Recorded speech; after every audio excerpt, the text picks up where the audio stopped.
En 2023, 6 jeunes sur 10 se sont engagés dans l'entrepreneuriat.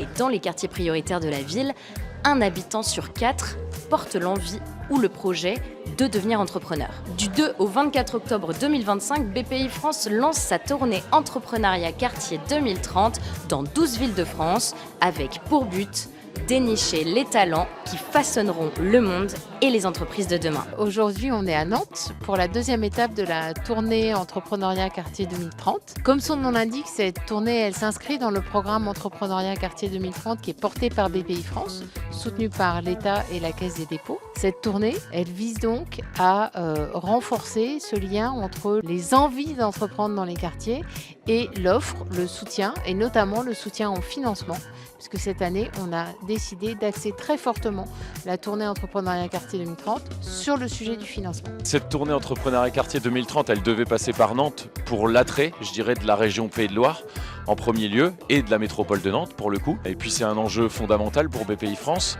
que de travailler sur le financement des entrepreneurs qui sont issus des QPV. C'est fondamental parce qu'on voit que pour ces entrepreneurs, le financement, ça reste aujourd'hui le principal obstacle pour aboutir à leur projet. Et donc c'est fondamental d'emmener tout un écosystème, de faire effet de levier, d'apporter des solutions, de faire connaître ces solutions et puis de lever des dogmes un petit peu, de montrer que c'est possible, que ça existe, de montrer et de raconter des belles histoires pour que tout le monde y croit finalement. Talents des cités, son nom l'indique, c'est un concours qui vise à identifier partout en France des porteurs de projets créateurs issus des quartiers et de les valoriser, de les mettre en avant. Pourquoi ? D'abord pour les aider eux-mêmes à réussir leur projet, mais aussi pour valoriser des rôles modèles et montrer que entreprendre et réussir dans les quartiers, c'est possible. Le déclic qui m'a permis de me lancer dans l'entrepreneuriat, c'est le fait d'avoir travaillé en espace de vie sociale, de rencontrer des familles, que ce soit des favorisées, ma famille monoparentale. Le déclic pour me lancer dans l'entrepreneuriat, c'était déjà réaliser une passion. J'ai toujours été fasciné par la seconde main, donner la vie la plus longue à un article. Et j'ai voulu intégrer vraiment les quartiers prioritaires aussi dans cette aventure. Et tout a été conçu autour, à travers et pour les quartiers. Et puis le concours Money Time, là, c'est autre chose. En proposant à des porteurs de projets, des créateurs, des entrepreneurs issus des quartiers qui ont des besoins de financement, de candidater, ils gagnent systématiquement le fait d'être mis en relation avec un ou plusieurs financeurs potentiels pour favoriser l'accès au financement de leur projet.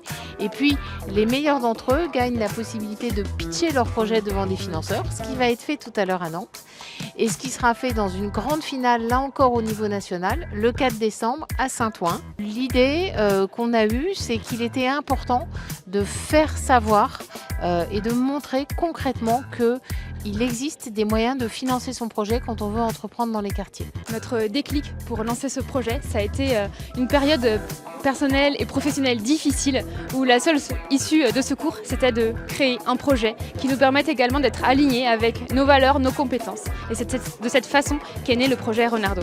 La tournée Entrepreneuriat Quartier 2030 à Nantes, c'est déjà bouclé. Après avoir planté le décor, exploré les enjeux du territoire et découvert les talents sélectionnés, on se retrouve dans quelques jours à Orléans pour aller découvrir des nouvelles têtes, des nouveaux projets et surtout avec la même ambition, dénicher les talents de demain.